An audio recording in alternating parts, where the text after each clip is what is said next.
Your mind. Here's the debate. You're upset. They're saying we believe you. Is it? I thought. Go on.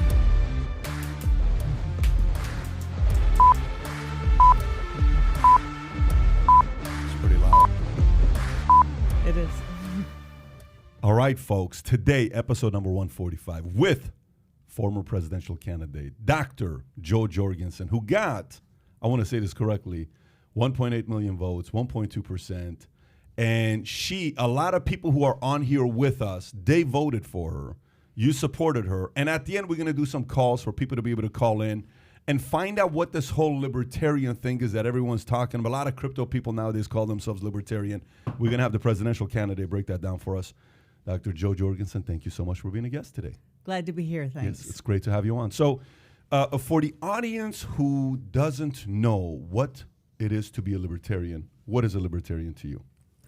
Somebody who believes that we each have the right to make our own choices and that society works much better if we can each interact voluntarily rather than having the government be in charge of us. Okay, so you would say, make our own choices. So far, that doesn't seem very controversial. Everybody would say, I want to be able to make my own choices for myself. Now, are you saying that both the Democrats and the Republicans want to make choices for you? Oh, absolutely. Just look at the recent COVID and schools when it just broke my heart how mothers were going before school boards begging, please teach my child in person. Please don't make them wear a mask. They're getting behind socially. They're getting behind educationally. And there was no choice because it was a monopolistic system. So let's just say during COVID, we had Jo Jorgensen as our president. How different would things have been? Oh, like night and day. Let's hear it. I'm curious. No mask requirements, of course. No business shutdowns. And what a lot of people don't realize, they say, well, it was so good, though, that we shut down the economy so that people didn't get sick. But you have to look at politicians being politicians. Of course, they allowed the big box stores to be open.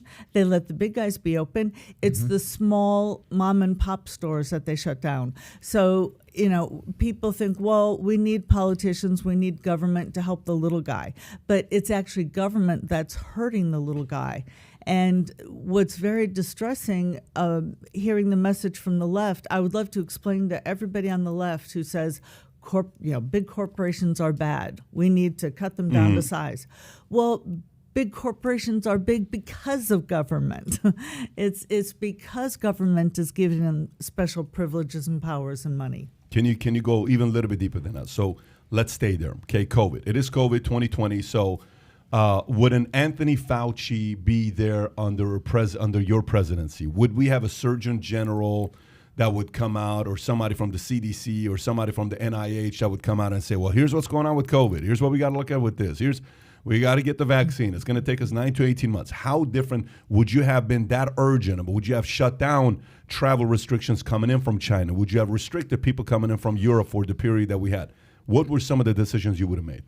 No, I would not have restricted people, and there would be no Anthony Fauci giving edicts.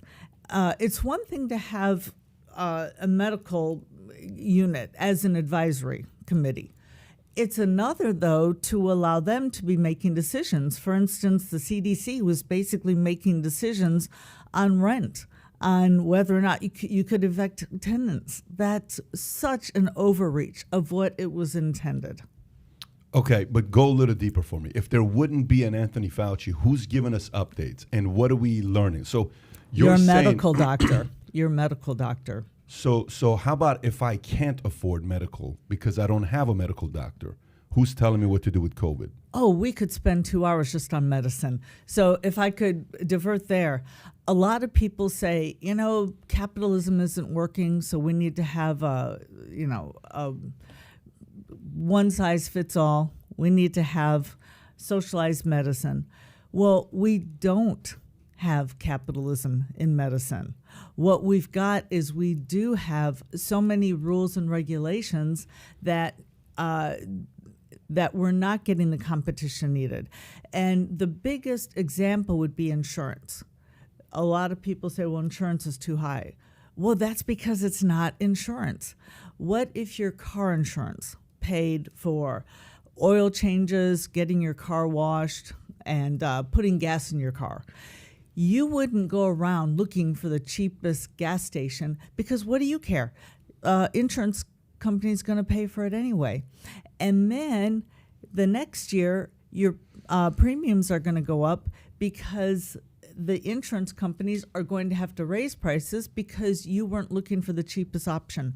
Right now, there's absolutely no incentive to look for the cheapest option. In fact, I gave birth to both my daughters in a birthing center. And it was basically a 3-bedroom house that had a kitchen. You even had to bring your own food. Excuse me. And this was in the 1980s. And I think it was like $900. And you know, you get the doctor. And I remember telling a friend of mine, like, wow, you know, the birthing center and only $900. And she said, oh, but I want to go to the new women's center. And there had just been this big story about how they had redone it and they had $600 bedspreads. And I don't remember how many thousands of dollars it cost, but no skin off of their nose. So, and now I realize that's an extreme. That's a higher, that's at the higher end. But even just going into the doctor for a checkup or going in because you have an ear infection, that would be a lot cheaper than taking your car in. If we can take our car in for a $300 repair, then why can't we go to the doctor and get, you know, a $90 checkup? But Dr. Joe, let's go back to it. So it's COVID. Mm-hmm. So there's no one that's going to give me updates on what's going on with COVID. We're not shutting down. Fine. I like that. We're not closing travel coming in from China. So, well, do you mind if I interrupt? Please. Sure. And you said nobody is giving updates. The free market would definitely be giving updates. I mean, we've got companies now who are giving us updates about other things out there. So why wouldn't there be some, let's say, McDonald's of healthcare, who is saying, putting advertisements on TV, saying, okay, this is what the latest research is showing. You need to come to our clinic for whatever, to get tested, whatever. So, no, we get a lot of information in the free market. In fact, look at all the information we get off the internet. If I may? Yeah. Oh, please. Yes. So you're president. We know it's a pandemic and it's coming fast and heavy. What would your administration response be to a populace that is scared to death of this word pandemic and they're hearing it coming? What would we have heard from your administration in terms of a national response? Because this isn't just bad flu season. This is a pandemic. Well, okay, but let's back up. Part of the reason there was so much fear was because the government put the fear in people. If you look at college-age kids, high school kids, the death rate for this was actually lower than the flu. For younger people, even lower than that. You don't get up to the death rate of the flu until you get much older. So again, would we be doing this for the flu? Would we be shutting everything down? Would we be calling it a pandemic like that? That's what I was getting back to, is asking you to just kind of elaborate for us on Pat's question about, so you would have been, as our president, coming to the microphone saying, hang on a second, we're using the word pandemic, but you would have then said well, things. Wait, but who put the word pandemic out there to begin with? It was the president. It was the government. So I'd be coming out there saying, as you've seen in the news, we've got this new disease going around. We've got this new virus, and I would act as a leader, not as a king. I would act as a leader, telling people, you know, go to your medical professional, go to your doctor, now, of course, under a libertarian administration, if we had fixed healthcare to the point to where it wasn't a monopolistic system, because that gets back to, you know, we talk about high cost. Doctors are a government-run monopoly. The government grants indirectly grants how many people can get MDs and how many people can practice. I mean, if they did that for plumbers and car mechanics, that would be sky high too. So if we had different people out there providing services, an increase in nurse practitioners and so on, it would be much cheaper, and we could easily say, go to your health care provider. So I think I relate to some of the elements of libertarian. I do. I fully relate to it. I get it. But for me, it feels like to do what you want to do, if you were president in 2020, it would be a mess. And here's why. And it's not a mess, and it wasn't a mess now. It was totally a mess. But let me explain to you why I think it would be even a bigger mess. Because I think to do what you want to do or even inject that spirit, don't you think it makes more sense to start from Congress, Senate, governor, and work your way up to have other people that are infrastructure, that are, like if I were to ask you right now, how many of our congressmen are libertarians? Registered libertarians, how many would there be? Oh, none. How many senators do we have that are registered? None. You're not gonna. You don't have pull. So okay. Let's just say you're president. You wouldn't get nothing done in today's system, though. But in today's system, let's just say if you were to become president in today's system, who's going to back you up from the left or the right?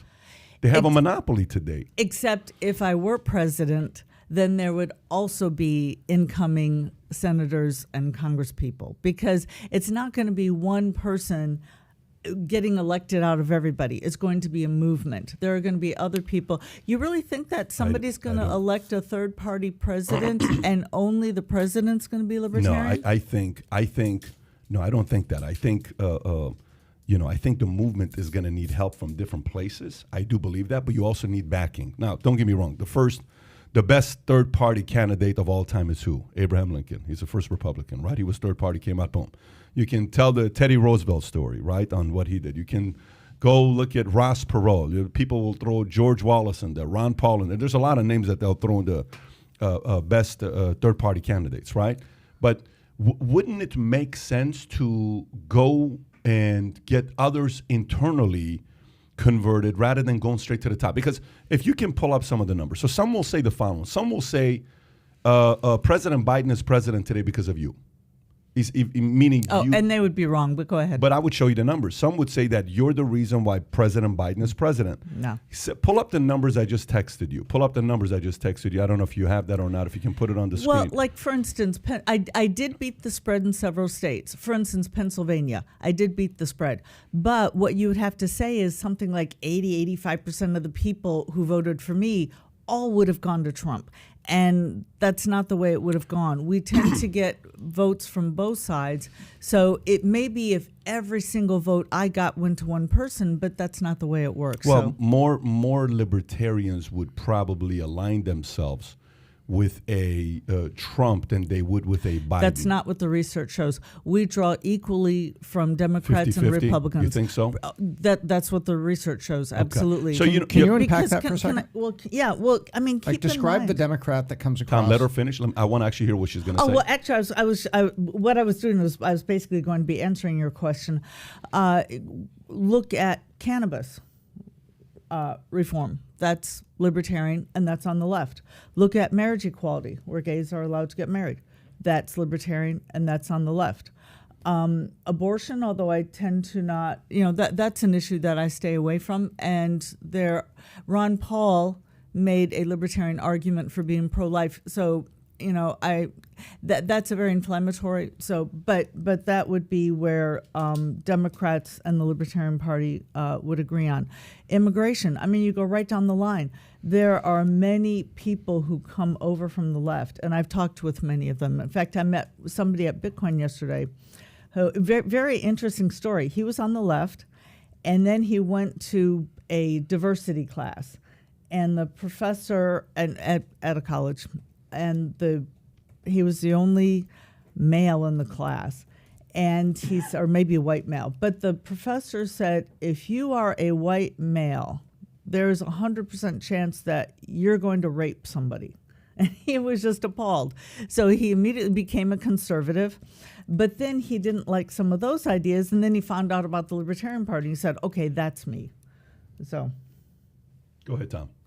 No, that's what I was going to ask, is to describe the typical Dem that would come across and the typical Republican would come across. Who were those voters?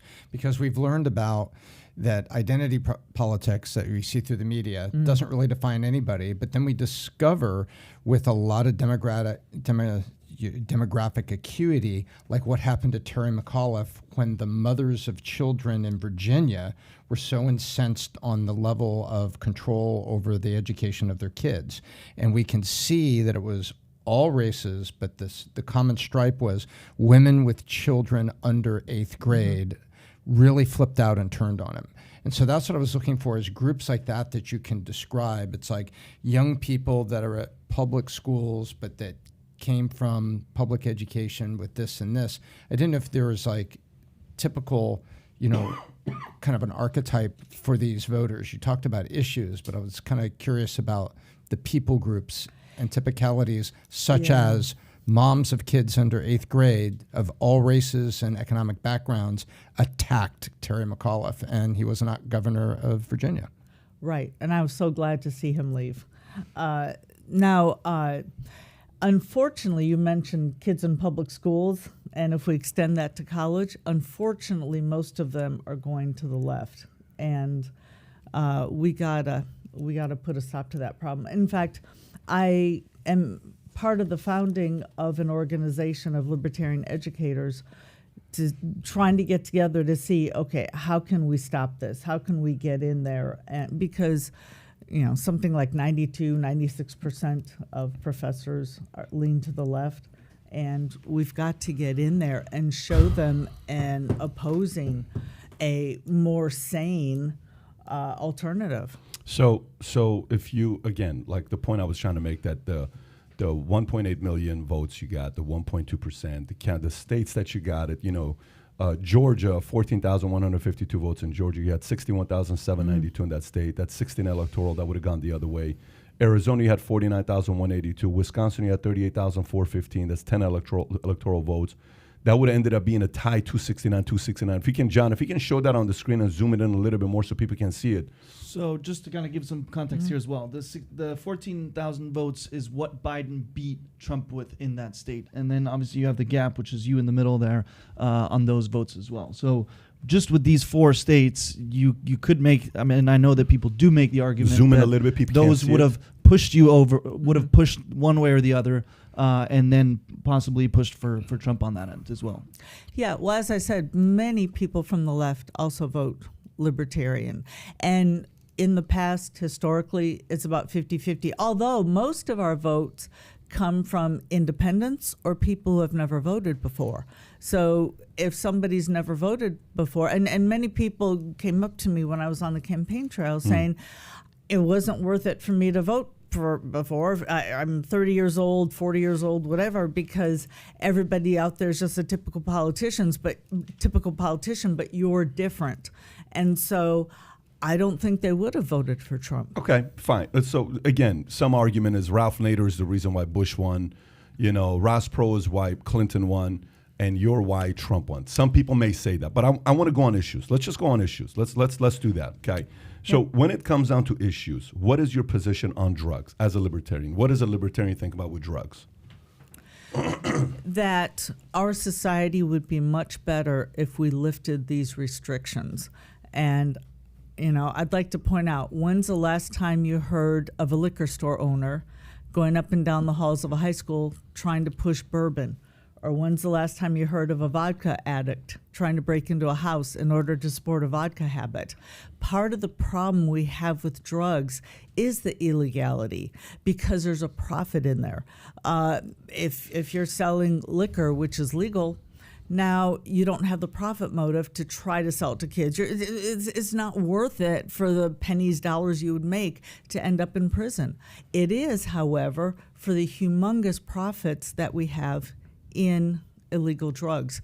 And studies have shown that when you make something illegal, it goes up in price by about 20 to 25 times. That's why we have the problems that we have with so many of that. When you make something illegal, the price goes up by 20 to 25%. Some people in Sometimes. California would argue that, to say in California, they made drugs legal, but it was so expensive, like marijuana, let's just say, but it was so expensive that drug dealers were behind closed doors saying, listen, you're paying that much for that. Here, come through me and I'll sell it to you for this much. So it still gave him an out for it because there was still, regulations to it. But what you're saying is, let's legalize marijuana, let's legalize heroin, crack, coke, all of that, and let's let the market decide. Well, let me point out, according to Milton Friedman, we wouldn't even have crack cocaine if it weren't for the illegality, because economically it would not make sense to take cocaine and distill it down to crack cocaine. It's only because there was such a profit margin that we even have crack cocaine. I'm willing to say... well, first of all, I'd like to point out that so many people were like, oh, wait until marijuana is legal. We're going to see, gangs in the street with AK-47s, and we're going to have... And we haven't seen that. What we've seen is basically peaceful transactions. If you want to do it step by step, that's fine. But the longer we wait, the longer we're going to have young kids at risk by these horrendous drug dealers who are in it just to make a profit for themselves. One of the bigger issues you're seeing in California right now, though, is that the illicit market or the legal market for marijuana is twice as big as the legal one. Yes, because they haven't deregulated it, because they're only allowing a few people to sell it. I mean, what would happen if they did that with alcohol? There were only a few people granted the right to be able to sell alcohol. We'd probably still see bathtub gin. And I'd also like to point out, some people say, well, but if everything were legal, then I might have a meth house next to me. And meth is dangerous. And we all know about meth houses, right? That it's toxic. You can die from being in the house because there's residue and the house could blow up and it's just a bad place for people to hang out. Well, how many houses, have you ever heard of a gin house or a vodka house? We don't have bathtub gin being made anymore.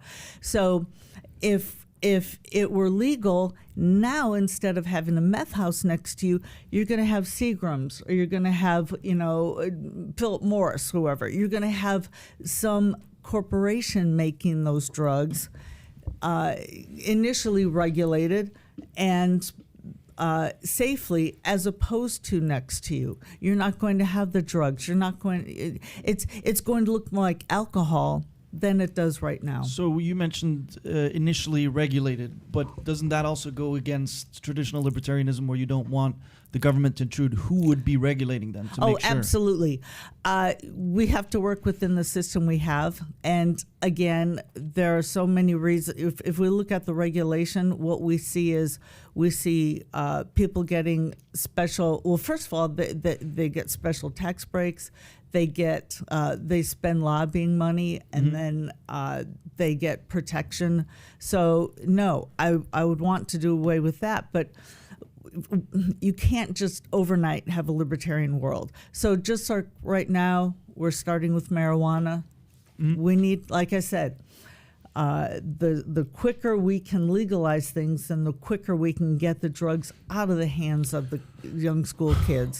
So the closest test that we have is San Francisco, right? Because in I don't know if you've been to San Francisco. I'm sorry, lately. the closest what? Test. Like if you look at what's really taking place right now with a lot of drugs that is more lenient. San Francisco, you got Oregon, you got a couple other markets, but No. Kraken is a company. If you want to pull up that article, Kraken is a company. This Kraken CEO Jesse Powell today issued a statement regarding rampant crime in San Francisco and the failure of DA.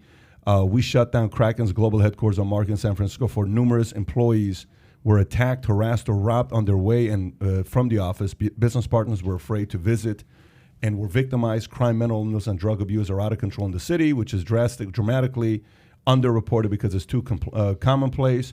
The police are known to arrest the same offenders dozens of times thanks to District Attorney Kay catch and release program, which has resulted in numerous preventable murders of innocent people. San Francisco is not safe and not be safe until we have a DA who puts the right of law-abiding citizens above those of the streets criminals he so ingloriously protects. So drugs, some may... Well, may I respond to that? Yeah, but a parent may say, Okay, so let's just say we legalize it. All right, so if we legalize crack, heroin, all of that stuff, where people can just get it, and you're saying regulation, not regulation, you're saying things like this will minimize. This is going to go away.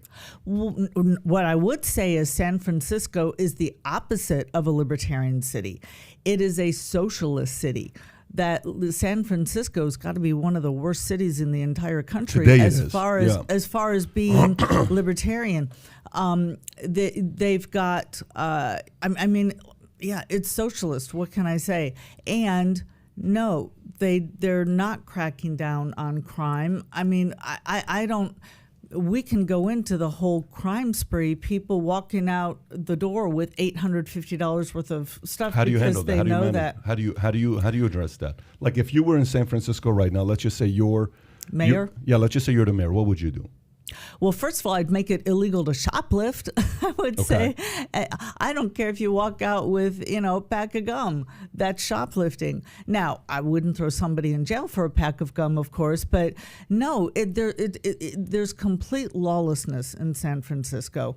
To me, it is absurd that, again, you're a small business owner, mom and pop store. Somebody walks out with $800, and that's okay. That's not okay. And once again, we've got laws that are helping the big guys more than the small guys. Walgreens, who is closed, I've lost track now, 14 stores at least. They can shut down 14 stores and then have 49 other sane states, as well as parts of California that might be sane, and still earn a profit. I have seen on TV so many people who, small company, it's been open for generations, and now they've got to close or they've got to move to another city because they can't afford to have $800 of stuff stolen, or they can't afford, that's their only location. They can't say, well, we'll just, keep our Virginia branch going. So once again, we've got laws that are helping the big guy, not the little guy, and politicians who just don't care. Richard Branson, Tom, what was it when Richard Branson a few years ago said he thinks we should legalize heroin and allow people to use heroin? I don't know if you remember that or not. There's been other people. There's been other people that have been supportive of this position. I remember talking to Oscar Goodman, the mayor of Vegas. I think his wife is now the mayor of Vegas. 21 years the Goodmans, the 22, maybe 23 years the Goodmans have been mayors of Las Vegas. And he talked about the same thing. He talked about the fact that if you want to use heroin, you want to use this, you want to use that, go at it. He had a similar libertarian belief. But, okay, so let's set that part aside. Let's go to trade. Trade with China, trade with different countries. What is your view on trade? How different would your trade philosophies be than what we have today? My trade philosophy is that people have the right to trade their goods and services with other people, regardless of where they are. And that when you throw tariffs in there, that's basically a hidden tax, and people pay more. Let's go to Bangladesh. That makes a lot of clothes. If we put tariffs, now poor people in this country have to pay more for their clothes. And what we have is we have a government that puts all these regulations in place to increase prices, and then the government says, oh, well, I guess we have to hand out welfare. Well, maybe if they got rid of some of these regulations, we would have cheaper goods and services, and people would be able to buy things at a reasonable or cheap cost. So how would your relationship with China be today? Well, how different would you treat China? I hope I would have a very good relationship with China, as with other countries. What does that mean? I mean, that's a... Well, that means, the example that I like to give is Japan, which is, 1941, World War II, horrible. They bombed us. And I point out, we buy so many Hondas and Toyotas now. They're not going to bomb us now because you tend to not bomb your best customer. So when goods cross borders, soldiers don't have to. So if you have a good trading partner, then why would why would there be a problem? Because you can help each other. Who do you see right now as enemy to state number one, like in America today? So you become president tomorrow. who is some countries that you'd be very careful doing business with because their motives may not align with our motives? Well, but you have to look at the leaders versus the people. So, for instance, Saudi Arabia, years ago, President Bush was like, oh, Saudi, they're our friends. Well, yeah, Bush was friends with the king and the aristocratic people in Saudi Arabia. Meanwhile, the other people are getting ready for 9/11. So if we can trade freely and people see that it's an advantage and that they're being helped by us, then we would have a better relationship. But again, it's not a matter of this ruler versus this ruler. It's people freely trading goods. And which kind of goes to, we talk about foreign aid. Oh. But that's not how things are. You're saying people. So in order for your philosophy to exist, everybody in the world would need to believe in what you believe in. It's not going to happen. You're saying for people to trade freely with each other? Well, I mean, it doesn't matter to me. Well, I shouldn't say it doesn't matter to me. It would be nice if China could freely trade with Switzerland, but, that's their business. All I'm worried about is Americans being able to trade with other people. But in that case, if we're freely trading with China, but anything, they can export anything they want here without any trades or tariffs, but the stuff we export there, would we then also have to not have a tariff on that end? Or could they do whatever they want in that case? When they end up doing that, we end up with more money in our pockets. If they want to punish their people, there's nothing we can do about that. What I want to do is not punish our people. I want our people to be able to get the best prices they can. I think that's naive. Is it? I think in one thing there, it's more short term versus long term. Is it a good thing in the short term, but something that could hurt in the long term? How would it hurt people in the long term? I think if you have export of goods and we're now decreasing, so you're flooding the market with international products, which is good for the consumer. It's cheap, but in the long term, that consumer needs a job, and if we're exporting that and you don't have tariffs or a way to protect that, what are we doing to protect the workers in our country then? Well, politicians. Let me give you an example. And if you don't mind, I need to get it. Please do that. Yeah, please. Can you do me a favor and pull up? I'm sorry. Go for it. I'll text you. Go ahead. So, politicians talk about unforeseen consequences, and that's so frustrating because, like San Francisco saying we're going to prosecute only $900 or $950 whatever dollars and above. Oh, we didn't see this coming. I mean, no, you should have seen it coming. So let's take cars. Mm-hmm. We protected Detroit. And what the government did was they said, don't worry, we'll prop you up. We'll make sure that, people pay tariffs. And so they got lazy. And if you look at what the unions were doing, which was just so frustrating, the unions would say, oh, well, you hired us to put one screw in over there, not, 3 screws over here. So we're not going to do it. And so car companies were unable to innovate. And so now you're still going to the dealership.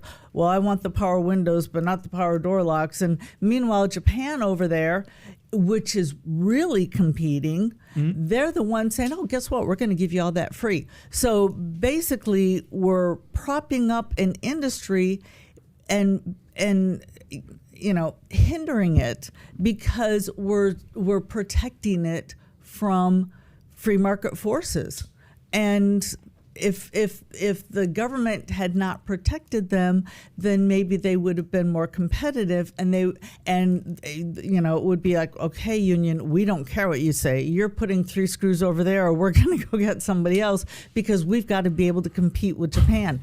And I teach in my social psychology class that competition is good, and that's one of the reasons, and there's a trade-off, but I won't go into the academic stuff, but the reason that we're walking around with such awesome phones like yours right there is basically Bill Gates and Steve Jobs hated each other, and they wanted to outdo each other, and each one came up, well, I'm going to do this, and then the next one, I'm going to do that, and they were fiercely competitive, and we're the ones who won out. And part of the reason that technology was able to move as fast as it did is that the government couldn't keep up and regulate it at every level. When it comes to cars, that's for like 80s, 90s kind of low technology.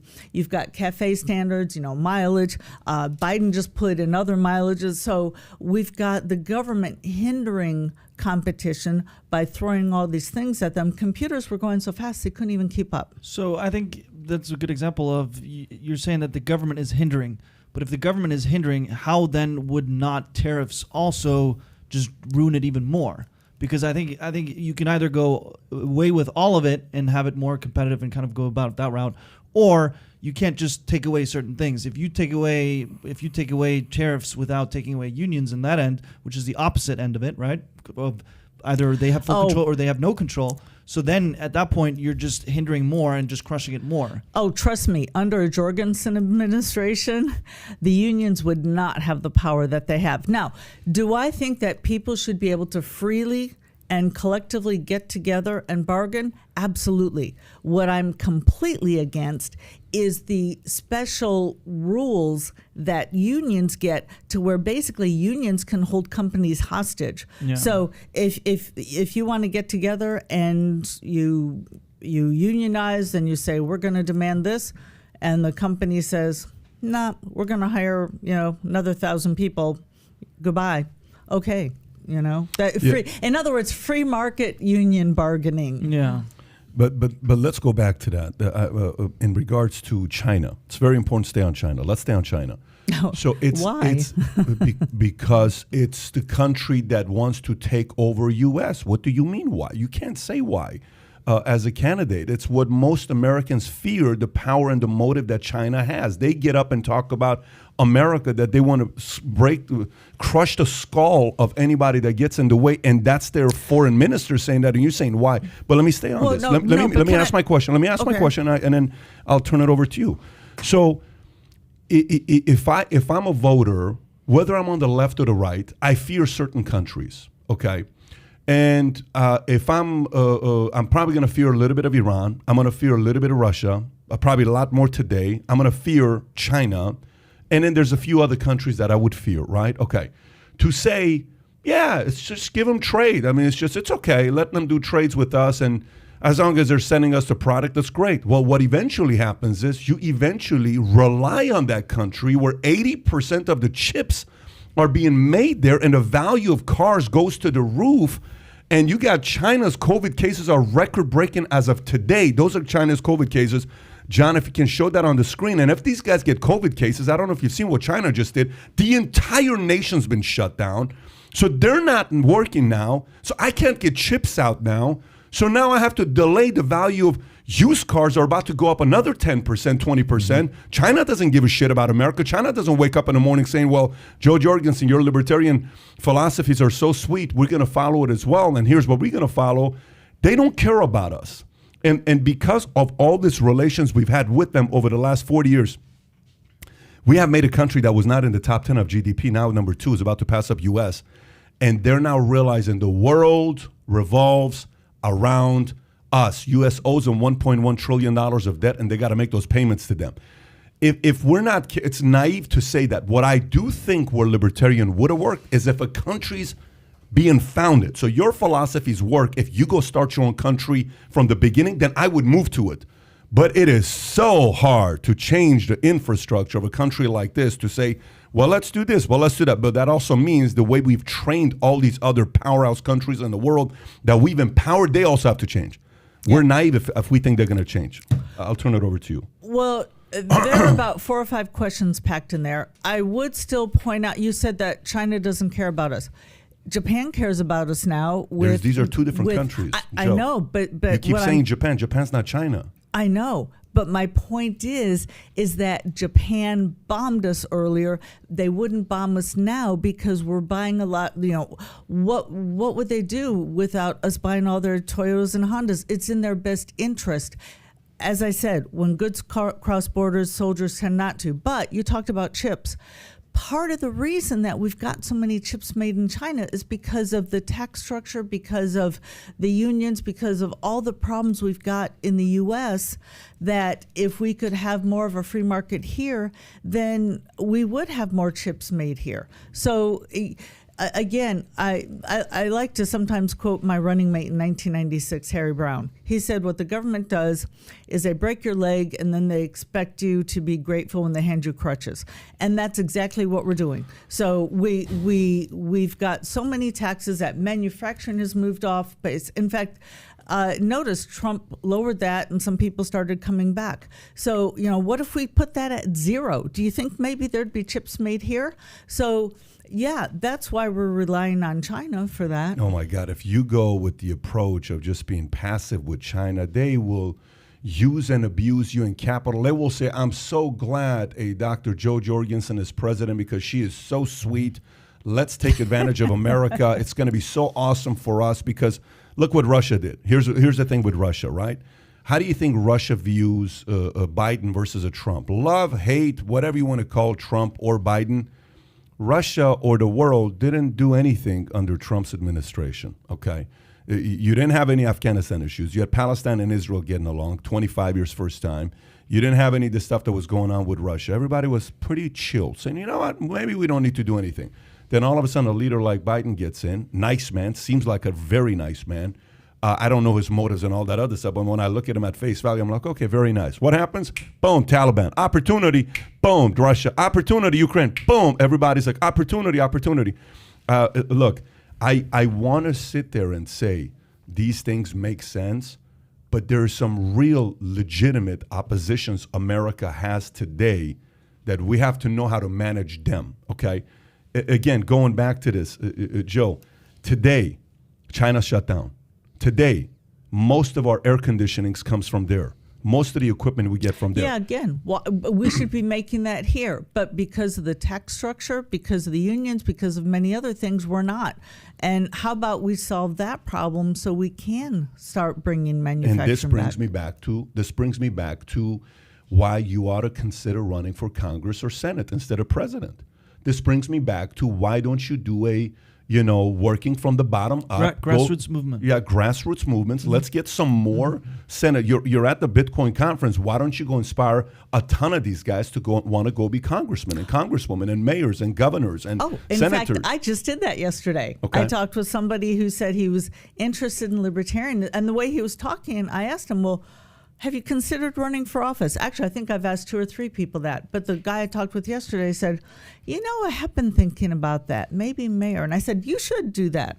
So, and we do need more libertarians at the state and local levels. And our campaign, one of our goals of our campaign was to help people running for state and local. So, for instance, probably more so than any other presidential campaign, what we would do is we would take the data real time, give it to people who were running for state and local offices. And because in the past, many, many different campaigns have promised to give the information and they would get them to them like a year later after the election or not get it to them at all. But we were probably the best in Libertarian Party history for getting that information to those people so they would have data they could use so that they could try to win their offices. And we recently had a libertarian voted into a state rep place. And we do have a couple of prominent libertarians at the local level. And I think that that is very important because so many people have never heard of libertarians or we're the wild, crazy people with the horns, and they can see that we've got very good ideas that work. And the people who have run, the Jeff Hewitt, Jim Turney, they've been doing a great job, and people have started saying, you know what, this actually does work. How about we do cut taxes? How about we do let people make their choice? Now, you got to agree with cutting taxes, right? You can't. That's not the point, though. Of course, I'm a capitalist. Of course, I agree with cutting taxes. But for me, it's the all-in package. It's not just one area of cutting taxes. I can even get in with the drugs part. Okay, fine. let's just say if I go Oh, we there, just you. Well, the reason I said that is because when I said cutting taxes, you kind of sighed, and I thought, well, that's common ground we can agree on. I'm of course I'm there, but here's what I'm thinking about.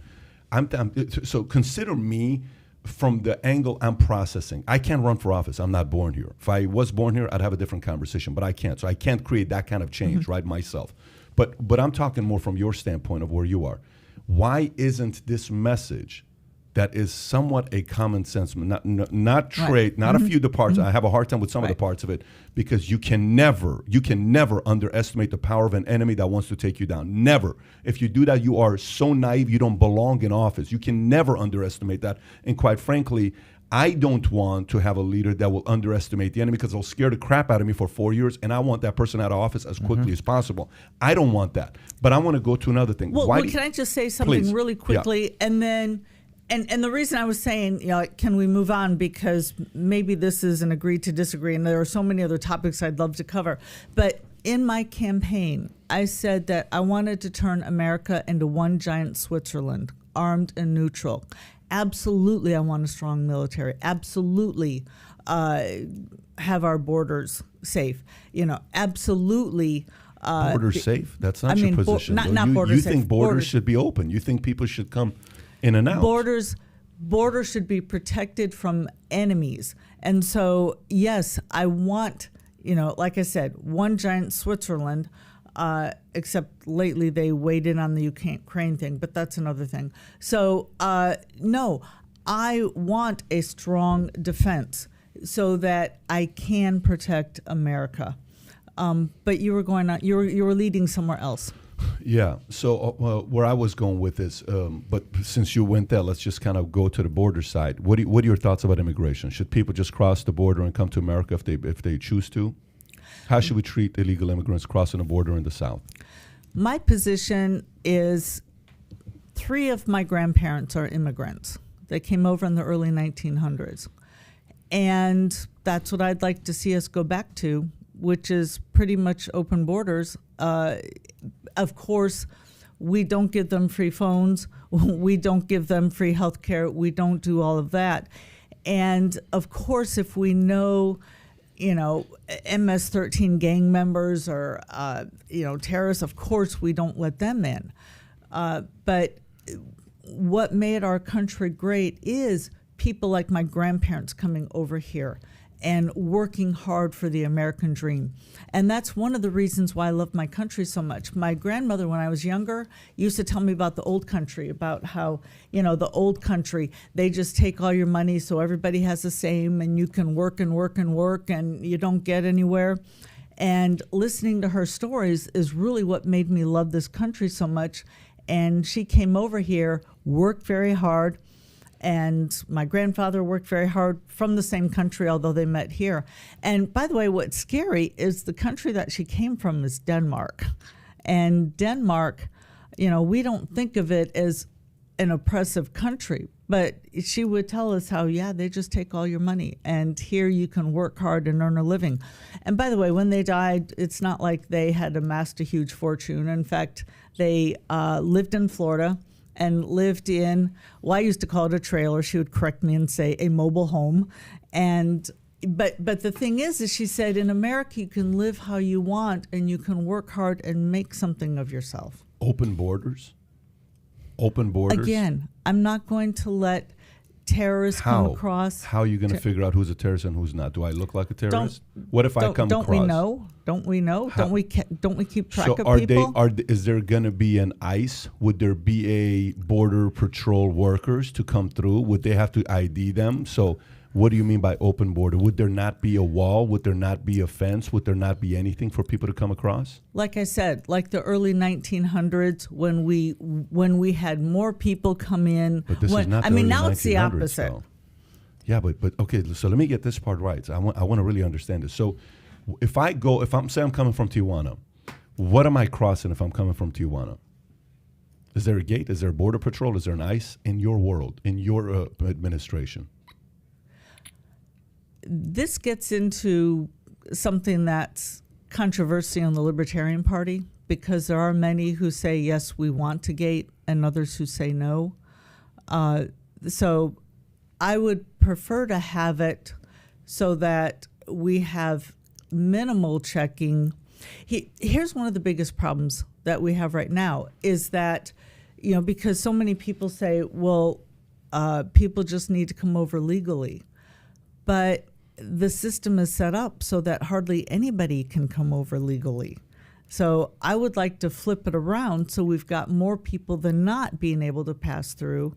But, we've got national security people who know who some terrorists are. They know who the gangs are. Oh, my God, Joe, you sound naive again. You can't say that. So let me go back to it. I don't mean to offend you, please. I don't mean to be disrespectful, but... Oh, no, I like spirited debates. Yeah. But go back to the borders. So you didn't answer the question. I want as clear of an answer on this one as possible, because would we have an ICE and Border Patrol under a Jorgensen administration, or would anybody be able to drive by and come to U.S.? Can I answer that if I'm a candidate again? Will you have me back if I'm a candidate? No, I want to hear it now because I'm not a candidate no, now. but if you're on the stage. By the way, I'm not even a moderator. I'm not even asking questions on a debate. If you can't answer the question to a guy like me, I want to hear it from you, because I think the audience would want to know. We have a lot of your followers, and we have people who are considering, a lot of people who call themselves libertarian that now are like, dude, I'm not down with that. That just completely threw me off. Well, yeah, and see, that's where I'm getting. Up until recently, the Libertarian Party platform was that we only let people across the border who are not going to take away your life, liberty, or property. And now it's become more open borders. So that's why I'm saying there's some serious discussion in the Libertarian Party. And my promise to the Libertarian Party was that I would uphold the platform. And I do like the idea of only letting people across with who believe in life, liberty, and property, that they're not going to take those from. So would you have a border patrol? Would you have a fence? Do we verify that now? If I come through today, if I go to Tijuana, which I've gone to many times when I was 18 years old, if I'm coming back, there'd be a line of cars, and there's a fence that I have to cross. Tom, you've gone through this before when you go to Tijuana. Absolutely. There's a fence, and what do? Can we see ID of everybody in the car? How about making it wider so the line's not so long, first of all? But I think this is a very serious issue, Joe. I want to go back to what you're saying, though. What is under your administration, what does that border look like? If somebody is coming from Central or South America because their country has a lot of problems, they're escaping whatever regime they're going through. They're escaping the Mexican cartel. They're trying to come to America. Or the ISIS is trying to figure out a way to come through the border because politicians are being naive, and they open up the border to say, oh, we're just an open border type of place. And ISIS will say, what a naive bunch of people. Let me get in there. This is an easy way for me to get in. Under your administration, that would be open? I would suggest that we have better national intelligence, that we don't know, that we don't know who the dangerous people. We're not going to get everybody, but we're not going to get everybody who are homegrown terrorists either. I mean, we've got a Timothy McVeigh who was born on the soil. So it's never going to be, you still haven't answered my never question, have though. utopia. But what I'm asking you is, would your borders be open? Would it look like going from Florida to Georgia? No. What would it look like? It would look like everybody who comes across, if national security has said that this person shouldn't come across, it's going to be more like 99% coming across. So what we have now, we just had 2 million border crossings last year. But the problem that we have now, we've got two problems now. We've got we've got an impossible system to become a legal immigrant. There's low quotas. People have to go through too much paperwork. Secondly, when they come here, we've got a welfare state that that we say, okay, we can pick up on them. Although, well, two things. First of all, yeah, I don't like this whole phone idea. I don't know why we're giving people free phones. Yeah, they're giving them phones instead of ankle bracelets. to Guys, track. I want to simplify this. It's very simple for No, me. I want to okay. talk borders. Let's stay on borders. What happens if a libertarian candidate is the president? What does the borders look like? But that's what I'm telling you. I'm going to let 99% of the people go, but To come in. But 99% yes, come in. Yes. So we'd have like I similar said, numbers, like 2 million, 3 No, million it'd be a even year. higher than that. Yeah. It would be like when my grandparents came across, which is what helped make our country great. But I would like to go back to the charity because I said I don't like the fact that we've got so many welfare programs that they can come in and take advantage of. However, many of them are set up so that somebody has to be here 1 year, 2 years, 5 years, depending on what it is, depending on if it's state or local, depending on if it's from one state to another. I don't believe that many of these people are coming across the border just for our welfare. I think many of them are coming across for the very reason that my grandparents came across, which is to work hard and make a better life for themselves. I think I still don't have an answer, though. that's what I'd like to hear. Go ahead, Tom. Joe, respectfully, in your answers here, you're pointing back to some very real issues. Okay, so we have quotas. We have H-1B quotas for professional knowledge workers. We also have certain quotas for total immigration. Yeah, those are things that are going on now. But if you were president, you know damn well that an executive order you could sign on day one and you can move those numbers. The question really is, And I would. and what people want to hear is, what does open border mean specifically for you, the libertarian president? And if you could answer that. Again, I'm letting in 99% of the people. She just did. And through intelligence, I'm going to have somebody stopping somebody that we know is a murderer, somebody who, that we know is a terrorist from the Middle That's East. so naive. Somebody that's a gang. How you going to know? Like, can you read what number am I thinking right now? Again. But what I'm trying to say is, how do you know anybody's motives? How do you know, like, are we going to have a minority report technology to know who's about to create a future crime and arrest people on future crimes? You don't know. Even today, we don't have that kind of intelligence to track all of that. But I can say the same thing. How do we know that Timothy McVeigh was going to go and bomb people? There are dangerous people in this country as well. You can't know every motive, but you can know who gang members are in Mexico, right? MS-13. Can't you know them? So then that then goes to, if we already have so many problems like a Timothy McVeigh in our country, why don't we close the borders and make the requirements clear, but a little bit more picky on who we hire? A company who just hires anybody and everybody into the company without a filtering system, whoever that hiring person is in that company should be fired, because there's got to be certain criteria on how you hire people, right? Such as? You want me to give you some of them? Yeah. It's very easy. I want to know what your experience is. I want to know what kind of qualifications you got. Okay, I want to know. so, yeah. I want to know what you bring to the table. I want to know how you're course. going to make my company better. I want to Of know course. how many jobs you've had in the last 5 years and how many times you've changed. I want to know what your attendance is. I want to call your 3 references. I want to put a small challenge to you in the interview process and tell you, Joe, I like your attitude. I like the way this is going. Do you like to read books? I do. I want you to read this book, write a paper on it. Into this 3rd interview, I want to see what you get out of this book. You willing to do that? Sure. If you don't come back 50% of the time, you don't finish a small assignment like that, you're not going to finish a small assignment when you're hired with me. I just filtered out the people that don't want to do the work. I would filter those people out instead saying, come on in, everybody.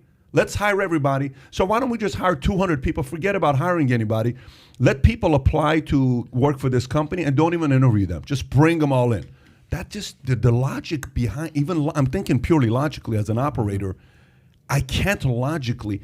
I should have never, like, if I think about myself at a certain age, you should have never hired me because I was not qualified to be hired. So we should let anybody through the border.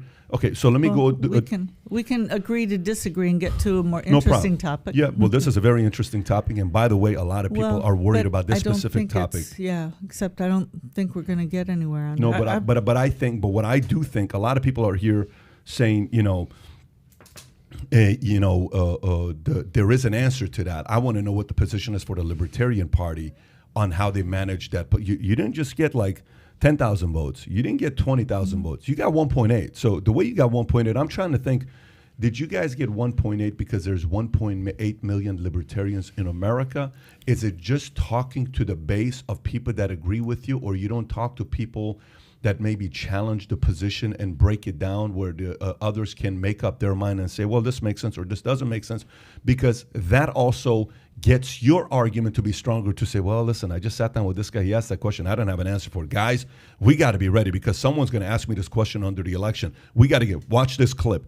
Here's how I answered it. You should have said this. This is the position. Got it. Let's role play. So that's how I would train my candidate if I'm their campaign manager. But let's go through another topic. I have two questions on immigration before that. You mentioned that... Kai, hold that thought. I want to go ask this one question, and then I'm going to come back to you. Let's do it. So selling stuff, what shouldn't be sold legally? What should be illegal to sell? What list would you come up with? I'm asking you. I mean, people shouldn't be sold. Okay, so prostitution under libertarian would be illegal. Here we go. No. Pimping would be illegal. That's not the same thing as selling. Selling would be slavery. Selling people would be slavery. Fine. Prostitution is voluntary. So pimping is fine. Not the pimping we have right now, and that's the whole problem. That's why we have the problems with pimping right now, is because it's not legal. If you look at a place where it is legal, like in Nevada, certain parts of Nevada, Right. You don't have the STIs. You don't have the pimps beating up the women. You don't have a lot of the dangerous problems going on. And why should it be illegal? Okay, so pimping should be illegal under... But you keep saying pimping. That's let's very just say inflammatory. No, but I'm being specific. I'm a person's... How about prostitution? I'm asking you, prostitution, should that be legal? Absolutely. It's your body. Do whatever you want to do with it. But Not if you're going to hurt somebody else, but if you're going to have a consensual relationship with somebody else, and of get course. paid for it, that's totally fine. I don't discriminate against ugly people. Fine. I mean, some guys, maybe they couldn't get a hot chick without that. So- Why shouldn't they have the same things as somebody who has money or looks? There you go. Okay, so what should be illegal? What should be illegal to be sold? Do you want to give me a list? Because first of all, nobody's ever asked me that question. Secondly, I can't think of any inanimate object that would qualify. So let's just say Elon Musk has got $300 billion. He wants to go buy a nuclear bomb. Should it be legal? That question is so ridiculous. I guess it depends on how dangerous of a neighborhood he lives in. You know. No, but you is that really on the top 10 concerns of voters' mind? It is. Oh, it is. No, it's not I top see 10. inflation. It's not top. Well, border is definitely one of them, and you wanted to skip that because you didn't think it's a big deal. China was one of them, and you said, can we go to another topic? That's one of their top 10 issues. Now I'm trying to get a little bit more different because I'm saying what product, because let's just say crack should be legal. Well, can I tell you real quick? Okay, we didn't skip China. We just got to a stalemate. I gave you my Japan answer. I gave you my China chips for in the 3 U.S. hours. China is so deep. I know, but yeah, again, you keep mentioning crack. We wouldn't even have crack if cocaine hadn't been illegal, according to Nobel Prize winning economist Milton Friedman. So one follow up on Pat's with what can and can't be sold. What age can certain things be sold? Is there a limit on that? Alcohol now is 21 here. It's 18 in most other countries. Drugs legalization. Is there a certain age where you can or can't? And who says that? And what's the process of making sure that that's followed?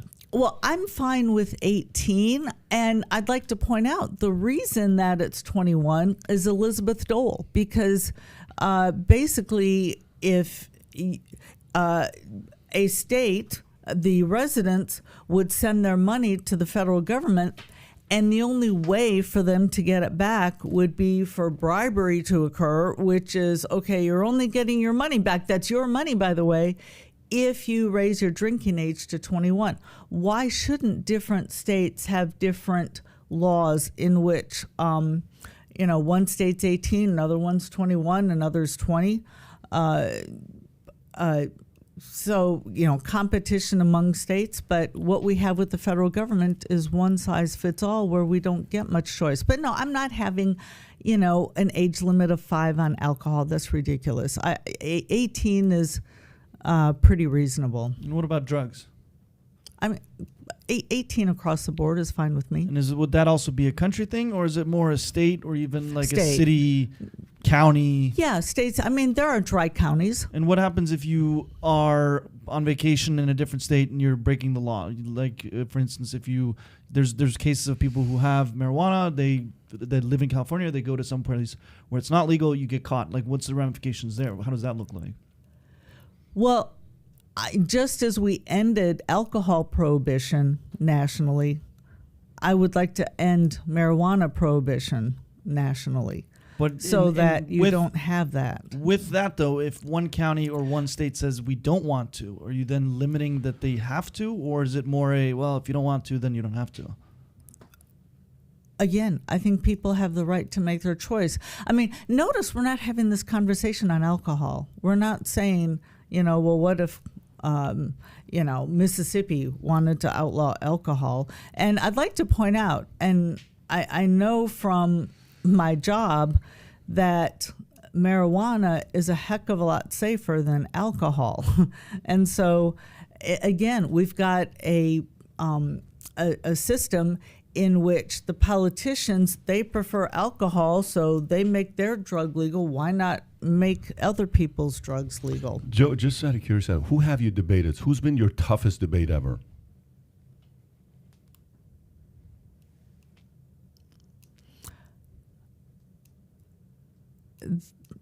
I mean, I didn't feel that any of my debates were tough. Yeah. Who have you debated? In 1996, I was in the third party debate when I debated the Green Party, Constitution Party, and those. In March, before the nomination, I was also in a third party debate where I sat next to the Green Party nominee and a few other people. And then, of course, the debates within the Libertarian Party. But when's the last time you had a really tough debate against a non-libertarian? When is the last time you had it was pretty easy debating the Green Party candidate, that's for sure. So. Yeah, let me continue. When is the last time you had a debate with a non-libertarian or non-Green Party?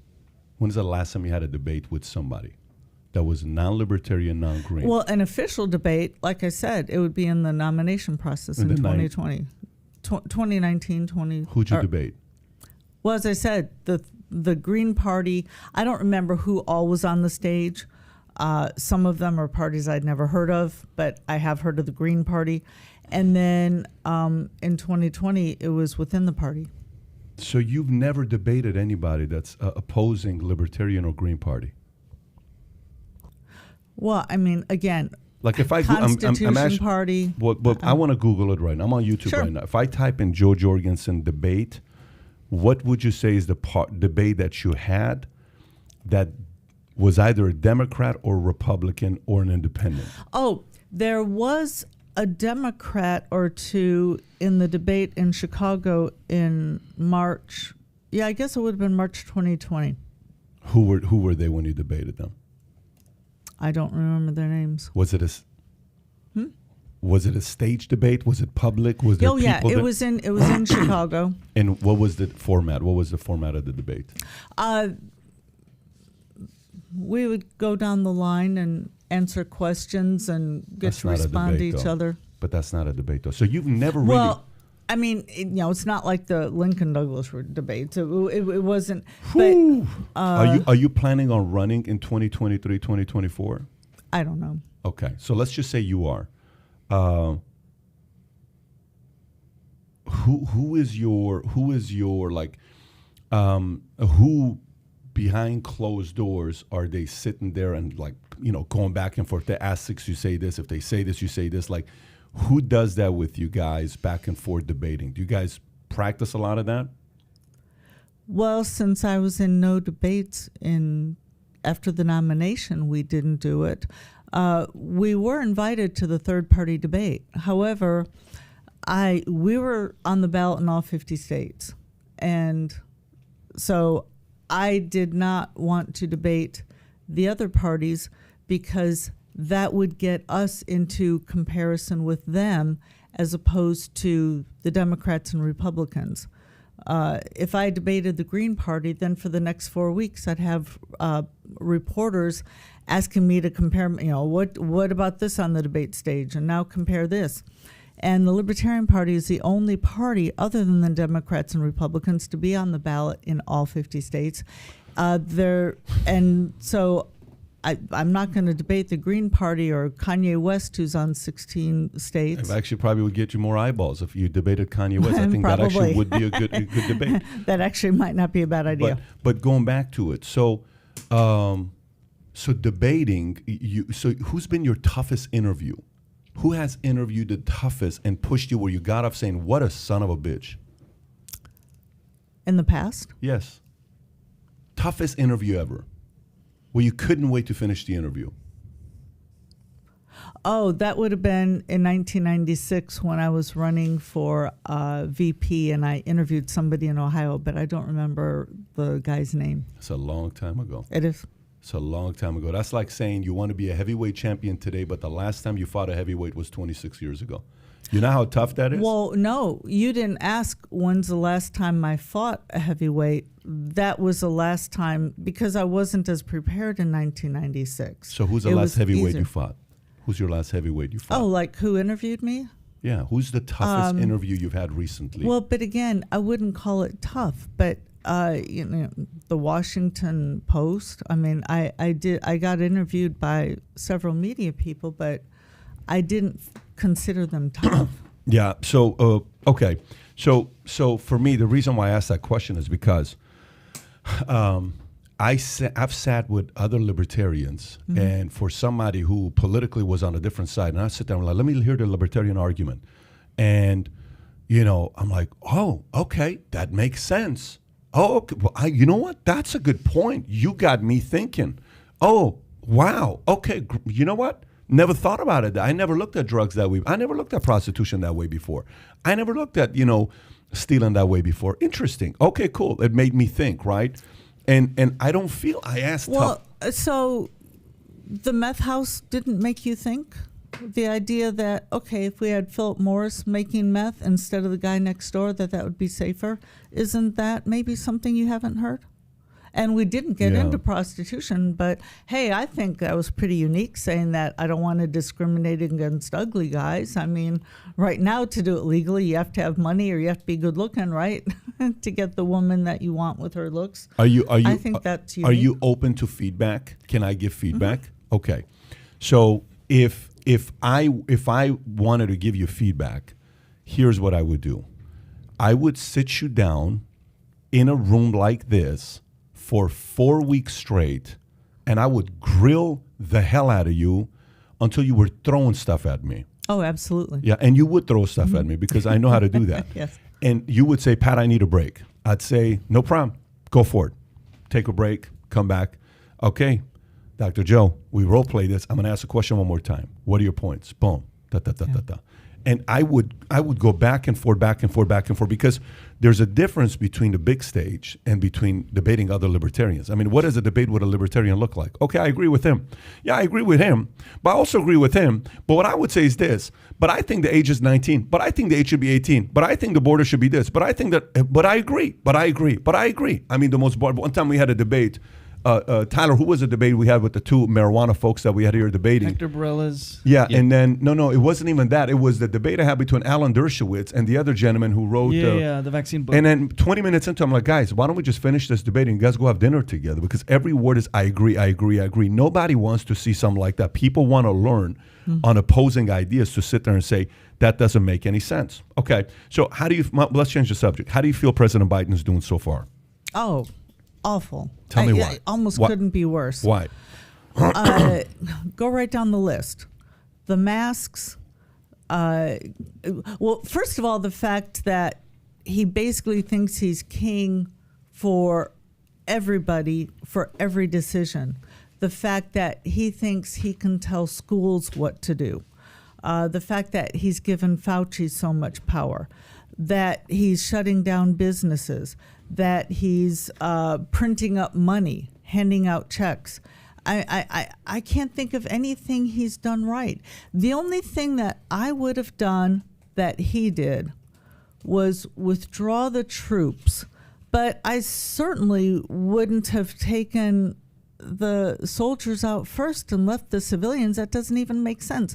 So the one thing that I agree with him on, he totally screwed up. I can't think of anything he's done right. What did you like what Trump did? Did Trump do anything right? Yes, he did reduce some regulations.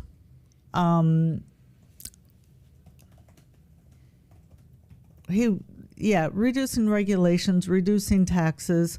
Now, of course, the debt and the deficit, we're getting into Obama territory, but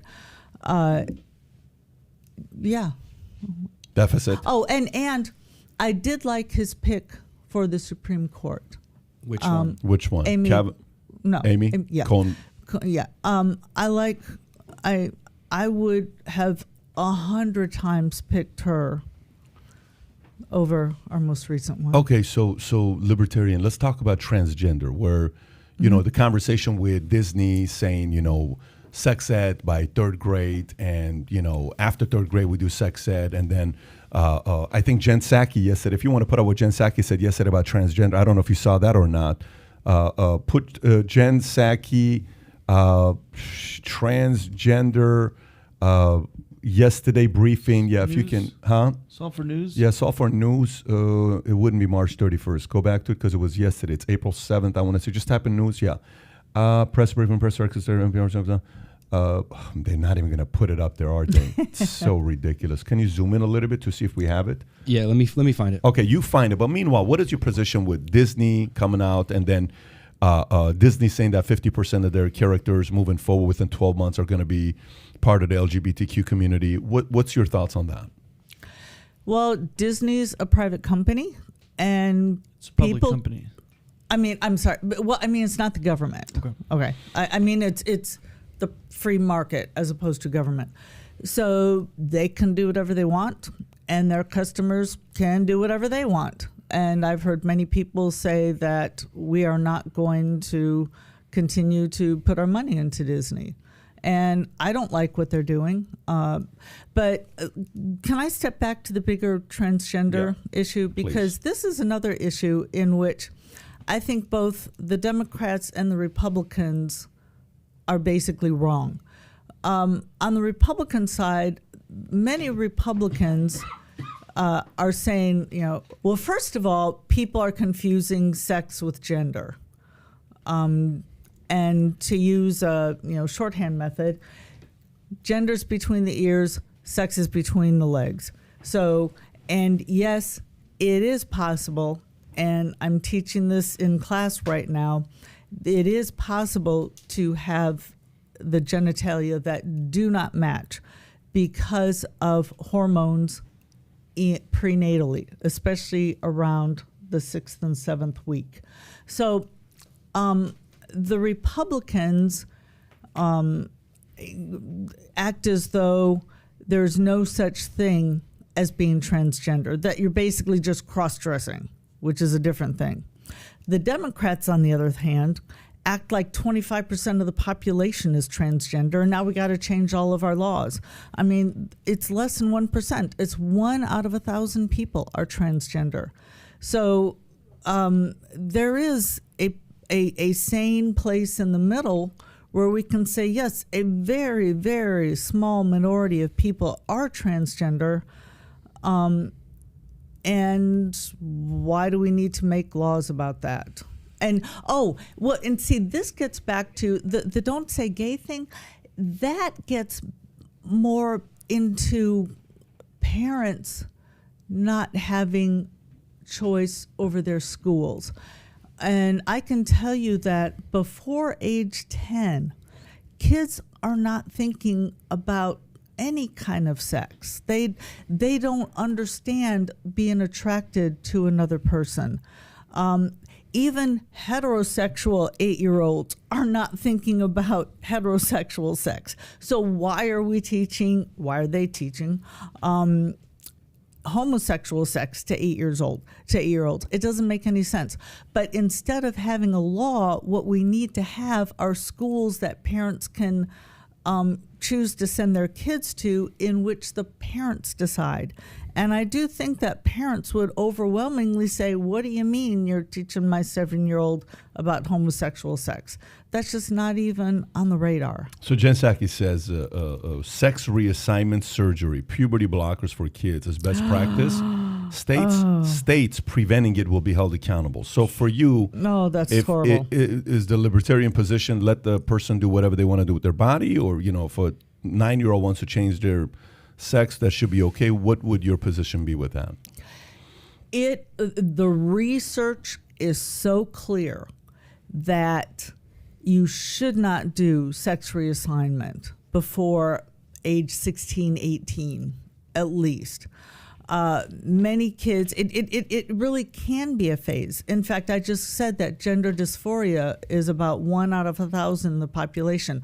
Some recent polls have shown that 2% of high school kids think that they're transgender. Okay, that can't be right. So these are some people who think they are, but they're not. And so I believe that good medicine would win out in this case. That if you go to a medical doctor who's trained and who has read the research, they're not going to give you gender reassignment surgery. But the problem we have now is, once again, the government is overstepping, and they're basically telling doctors, you have to do this. And what, has Jen Psaki gone to medical school? Has she read the research? Has Biden read the research? So why do we have people who are politicians making these decisions? Let's take some callers. John, did you have a question for her? Yes, so real quick, I will never forget Ron Paul getting absolutely grilled by Bill Buckley on the Libertarian Party and their stances. So you were talking earlier about having the CIA have information on people who may come across the border, or ICE, or my question is, what is your stance or the Libertarian Party stance on organizations like ICE, NHS, the CIA, the FBI, FDA. Would you have an FDA? Would you keep these organizations, abolish them? Would it be case by case? How would you privatize everything? What would be your stance on that? Yes, many of them would be abolished. Let me mention the FDA specifically. I'm fine with, first of all, I think a free market FDA kind of organization would be much better than being under the government, because nothing works better under the government than it does in the free market. And let me give you an example of that. We've got, let's say, and